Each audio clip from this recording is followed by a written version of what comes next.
Hi guys, welcome back to my Patreon. In today's episode, what I'm going to do is look at those of you who are suffering and finding it difficult to get over an ex. Here are just some questions I want you to write down the answers to, and it will help you get some perspective of your broken heart. Yeah, I've got a video on how to deal with heartbreak that you can just scroll down or you can search and you can find that. But here are just some questions that if you are suffering from heartbreak, I just want you to write down the answers and see what you can do. Yeah. Now, the first question to ask yourself if you've just come from a breakup is, what plans did you have with your partner?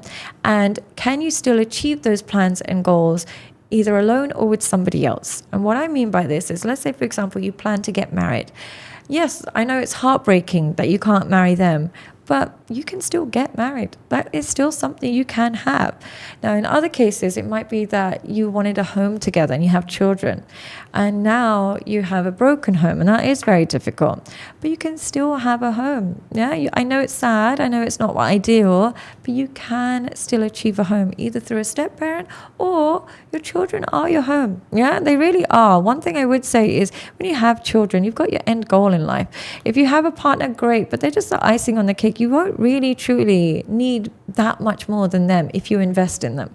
So don't worry too much if that's the case, but think about what plans you had together and can you achieve those plans either alone or with somebody else. The next question is it possible that you are just meant to meet but not meant to be?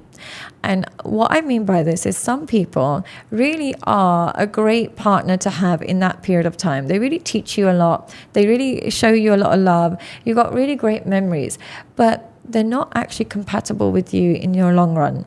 They wouldn't actually align with your visions and values in the long run. And sometimes we think because we had such a great time, we should make ourselves align. But sometimes they're just who we were meant to meet, but not who we were meant to be with. And it's okay to know the difference between the two. Okay. In what ways did this relationship work well, and what ways did it not? Okay, so be very clear. How did it work well? Now, all the things that made it work well, try and look for those traits again in the future. I like somebody who communicates well. I like the fact that they were, very affectionate. I'm going to try and look for that. That's going to look for something similar. Things that didn't work well, try and make sure you remember, if the things that didn't work well, are they deal breakers? And if a new person has them, chances are it won't work again if those deal breakers are still there. So use what happened in that relationship to inform your decision making going forwards. Okay? In what ways did this relationship traumatize you, and how could that potentially affect your future relationships? Ask yourself that. In what ways did this relationship traumatize you, and how can that affect your future relationships? Let's say, for example, I got so hurt that now I don't want to be open and vulnerable to anybody. That's going to affect your future relationships. You don't want that. Yeah, you really don't want that. That's going to cause too many issues. So make sure you don't carry that trauma onto somebody else and punish them for it. Okay? The next question is, how will you select better in the future? What early signs did you ignore, and how will you select better in the future? Next question is, what boundary do you wish you set earlier, and how will you do this in future relationships? Most relationships end because there was a boundary that wasn't communicated or wasn't obeyed. And how do you make sure that you don't replicate this broken boundary in future relationships? Okay. And next question to ask yourself is, who did you become during this relationship? And do you like who you became in this relationship? Most people evolve in relationships. They change. Now, some of those changes are fantastic. You get healthier, you get more social, whatever it is. But if you became a person you didn't like, would ending this relationship actually be better for you? Yeah? Is it actually a better thing for you to end this relationship? Okay. And the final question is, where do I see myself in 5 years? And my ex-partner, if I was to be with them, would I achieve that goal? Now, some people say, I want to have kids, but my ex-partner didn't want to have kids. So if I had stayed with them, the relationship probably wouldn't have worked. Therefore, you made the right choice. So ask yourself, where do I see myself in 5-10 years? And would this relationship have made that possible? Okay. Thank you guys so much for watching. Now,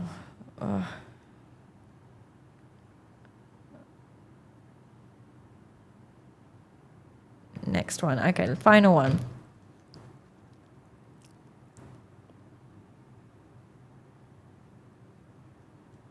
Okay. Hi guys, welcome back to my Patreon. Now, as my work as a therapist, one of the factors that I find has the biggest impact on your romantic relationships is your home environment, and particularly coming from a broken home. Now, we can't deny the fact that coming from a broken home puts you at a disadvantage in romantic relationships. That's okay. Yeah, there's nothing to be offended by that. It just is.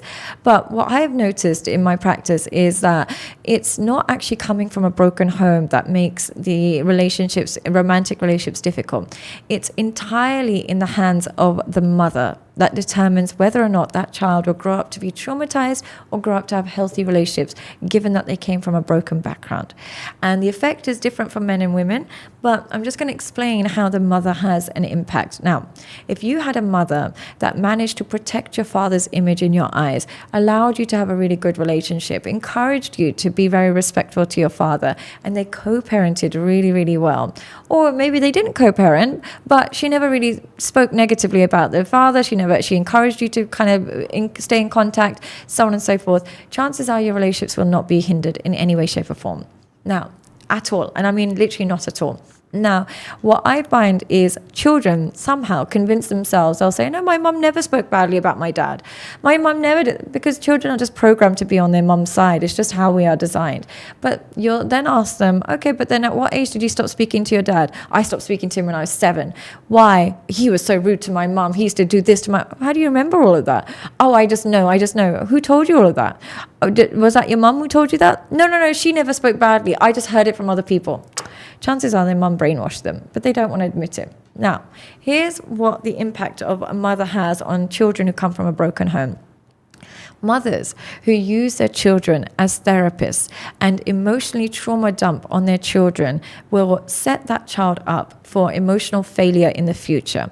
And what I mean by this is boys, for example, who grow up with mothers who just explain how bad their dad was, explain how bad their life has been, explain how hurt they've been by men, so on and so forth. What that young boy will do is be like, I want to be nothing like that. I'm going to make sure I never hurt a woman. I'm never going to hurt a woman ever, ever, ever.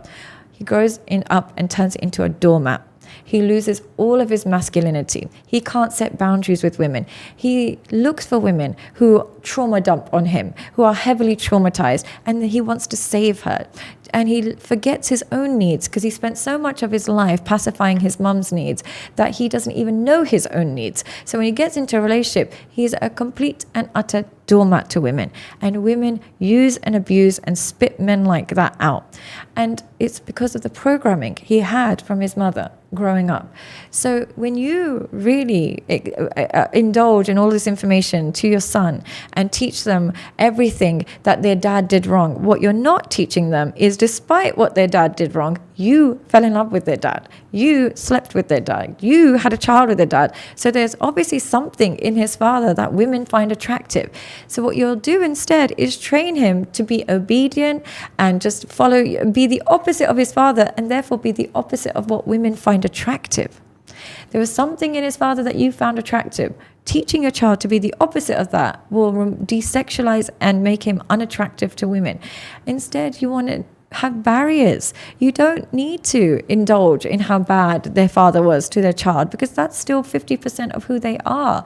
You are teaching them to not like who they are and where they come from. Now, if they have their own relationship with their father and they see things that they don't like as an adult, fine. But as a child, they don't get to have an opinion on their fathers, because you don't get a choice. Unfortunately, you don't. You learn through your parents with time. But if a child has a distaste towards a parent, that is caused by brainwashing. It's not their own opinion. Children don't have their own opinions until they get a bit older. So that's the first thing.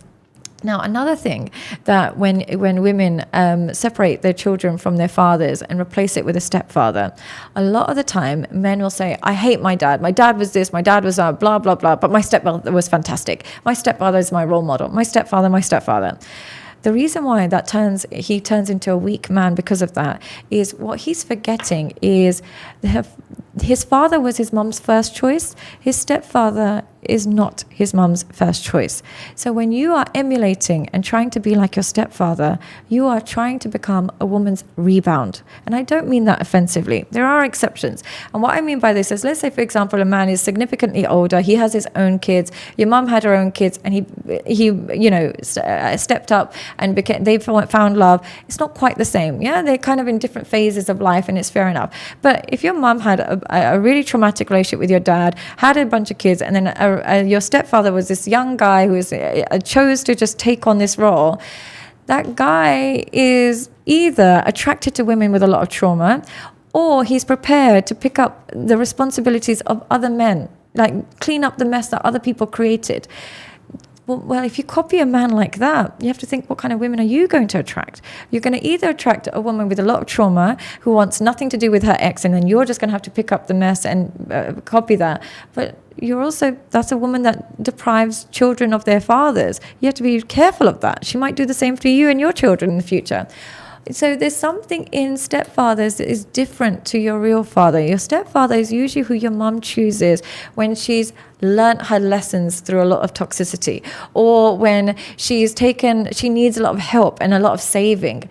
Not in all cases, but in some cases she needs a lot of help and a lot of saving from a problematic relationship, and then she goes to your stepfather. If she has a really healthy co-parenting relationship with your dad and then has a stepfather, that's a different story. But if she's this traumatized wreck of a woman and a stepfather had to come and save her from her own poor decision making, and he becomes your role model, think about what type of man you're going to become. You're going to become a man that attracts women with heavy trauma, attracts women with a lot of baggage, and is a woman's rebound. You don't want to be that, right? You're actually better off learning from your father than your passive stepfather. And stepfathers go through a lot. They tend to get disrespected a lot by the children, and they tend to have like this, a lot of burdens that they didn't create, and they're paying for things that they didn't actually create. They're going through a lot. If that's who you will emulate, are you sure about that? Are you sure that's who you want to make your role model? Think about it. You're better off watching your own father and seeing how he got girls. He probably got more girls. So just be mindful of that. The other thing to bear in mind is when you brainwash your son to hate their father, you brainwash them to hate their own masculinity. That's how you brainwash them. You will teach them to not be comfortable with men. You will teach them to have a distrust with men. And you will teach them that women are always right. Never question women. Women have got it all. They give you all the information. They are correct. Now, in the hands of the wrong woman, he's going to then be easily, and I mean very easily, brainwashed. Are you sure that's the type of child you want to create? You don't want that. Now, when you brainwash your daughters, here's the thing with women that go through a lot of trauma and then try and turn their daughters against their fathers. Those daughters will learn to need men but hate them at the same time. So they might marry men, they might go on to always be in a relationship, but they don't fully trust them. And what do women do when they don't trust a man? They keep their options open. They will then become women that also look for other men and look for alternatives because they don't trust men. So you then impart a lot of distrust towards men, and as a result, you'll raise women who will stay with men that they don't necessarily love or trust, but they need. And therefore, they will lack some of that real connection that they're actually looking for in men. And so that can often happen. Whereas if you don't do that and you don't brainwash your daughter or your son against their father, she will probably be a very loyal and loving wife and just pick one man, stay with him forever, because she doesn't want to start again and again and again. But if you do brainwash them, they can't truly trust their partners, and they go back and forth in the dating scene. So I would say try and make sure, as a mother, it is your responsibility when the home is broken that you don't break your children's heart. And the quickest way to do that is to brainwash them against another parent, even if their father made a lot of bad choices, even if the father was alcoholic, abusive, all of these things. You picked him. You picked this guy. So you can't run away from the repercussions of your poor choices. No one held a gun to your head. So if you didn't choose well with their father, who's to say you're going to choose well with their stepfather and the next man? You might bring another abuser. You might bring another alcoholic into these kids' lives. So you are no angel in this scenario. So when you try and brainwash your children against their father, you are going to dissolve yourself of the self-reflection and responsibility that you have for selecting their father in the first place. And more so than anything, you're going to create broken children, and broken children create their own broken homes. So if you want to end this cycle as a mother, if you are, in a broken home environment, protect your children. Do not use them as your therapist. Do not trauma dump on them. Do not feel like they need to understand every emotion. Your children are not there to pacify your emotions. Your emotions are not what they are designed to control. You should be the one pacifying theirs. And the moment you tell them, I went through this, your dad did this, your dad did that, they're helpless, but they're left with lots of guilt. Because they're helpless, but they feel bad that they were so burdened. Why would you want to put them in that emotional state? So really be mature with this, because you owe your children. If you couldn't give them a good father because you couldn't select wisely, at least give them a good head start at emotional development and try not to brainwash them. Okay? Thank you guys so much for watching.